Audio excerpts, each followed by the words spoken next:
I hear this was the original opening of Mars Matrix that they were going to use, but they changed it at the last second to this.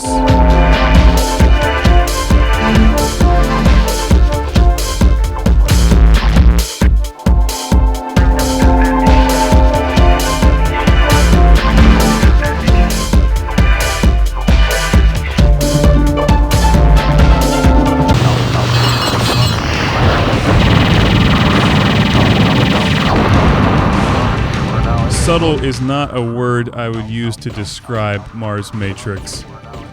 After I exploded at the end of the first part of the review, I entered my name, Classic Game Room, as the high score. Note on top of the screen, you would think that a score of 9,476,615,710 would be a fairly momentous achievement, but notice that there's still 4 zeros to the left of the 9 that could have potentially been filled in as a score for Mars Matrix. How does one even achieve that kind of score? Well, we'll get into that in Part 3, thanks to the tutorial feature in this game. I explained a bit about the scoring and the weapons in Part 1, and in Part 2 you'll notice that Mars Matrix just wipes the floor with my poor, pathetic little spaceship.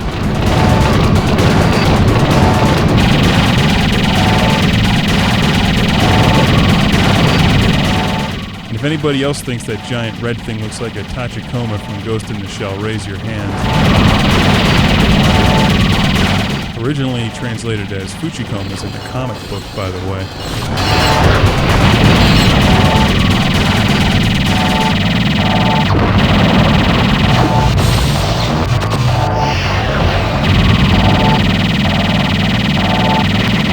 But anyway, Mars Matrix is definitely a different game than many shooters. In a lot of ways. For one thing, it's not just about shooting your enemies and dodging their fire.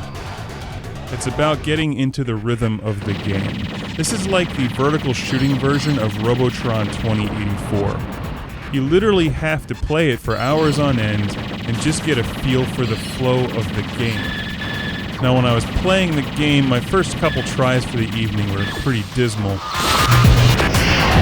I started getting into it, and then my eyes started hurting, and I became frustrated. I find the best way to play Mars Matrix is to just relax your eyes and turn everything into a giant blur, and just stay away from the blurry, bright things.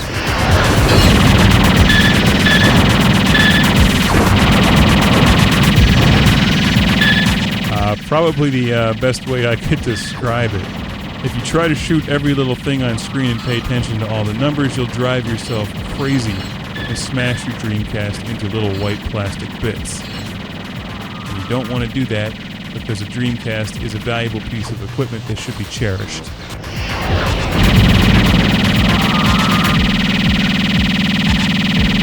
When you see lots of bright, blinky things coming your way, you just want to make sure that your power bar on the bottom left is fully charged up, get your pink hurricane ready, collect all the bright blinky things, and then launch them back at the enemy.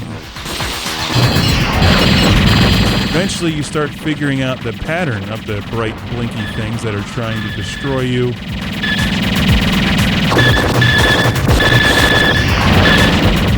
And I'm just doing awful here.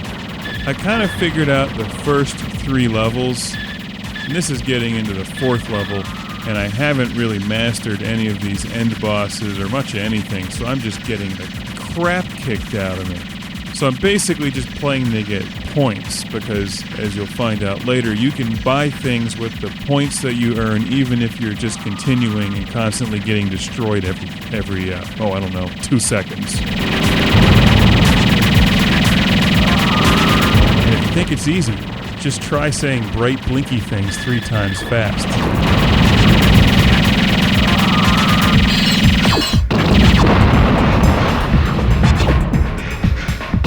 Each time you continue, it gives you the option to pick either the red Mosquito spaceship or the blue one. I'm always using the blue one, as you'll notice.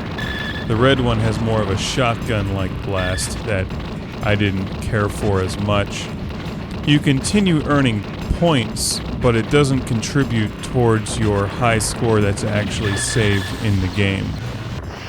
It's nice that they've allowed you to do this because you can basically practice the rest of the levels without really being terribly concerned about the score, because the patterns of the end bosses, as you can see, are rather challenging to figure out the first or second time. So it's good to have lots of tries at it. And then when you go back and play the game again from the beginning, you can try to get a new high score and also get through the end bosses without dying 25 times like I'm doing here.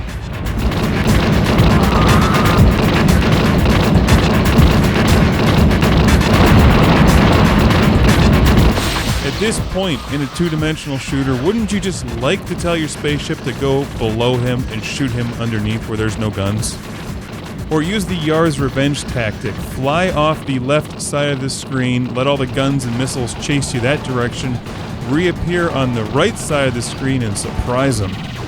That could also be called the Atari 2600 combat maneuver.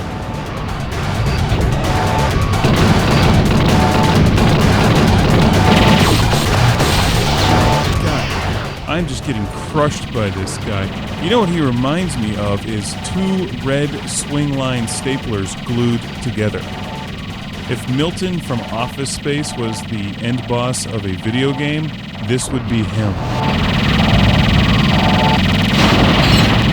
Do not fuck with his red stapler. That thing is mean. I mean, just look at this game. They couldn't give you 1 second of silence or a still frame of video anywhere in this game. It's like they let a whole bunch of hyperactive children high on caffeine let loose on the editing system. They probably had a team of artists working for an entire year on all of the background visuals and animations and graphics and pictures, and they flashed them up on screen for just a tiny fraction of a second.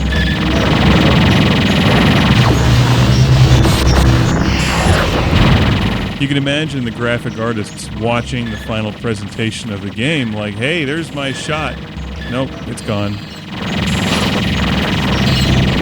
As you can see, I obviously love Mars Matrix, and I love the cute little spinny ball enemies that shoot bright blinky things at you in the 5th level here. I don't know what these are, but these are some of the most imaginative bad guys I've ever seen in any shooting game. I don't want to destroy them, I just want to take one home as a pet. Like, my dog would love that thing until it started shooting her with bright blinky things. I'll say one thing for the later levels in this video game, you definitely get a sense of achievement when you haven't died for 5 seconds.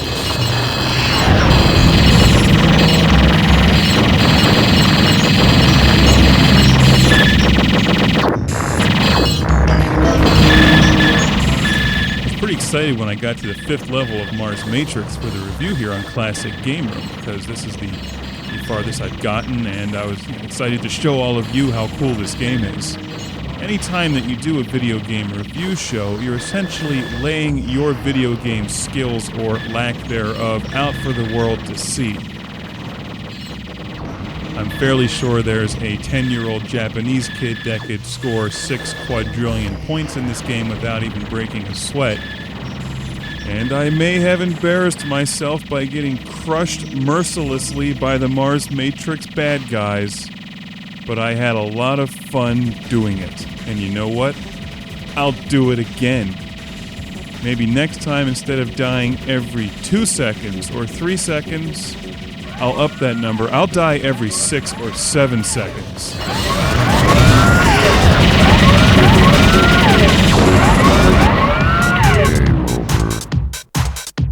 I'll see you in part 3 of this review, where we get into the incredible special features and store options in this video game. There's still more.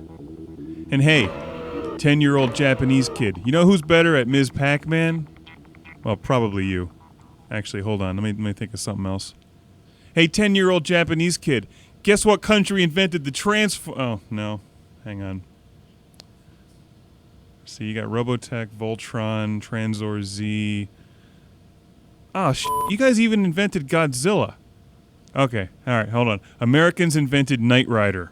We got you on that one, I think.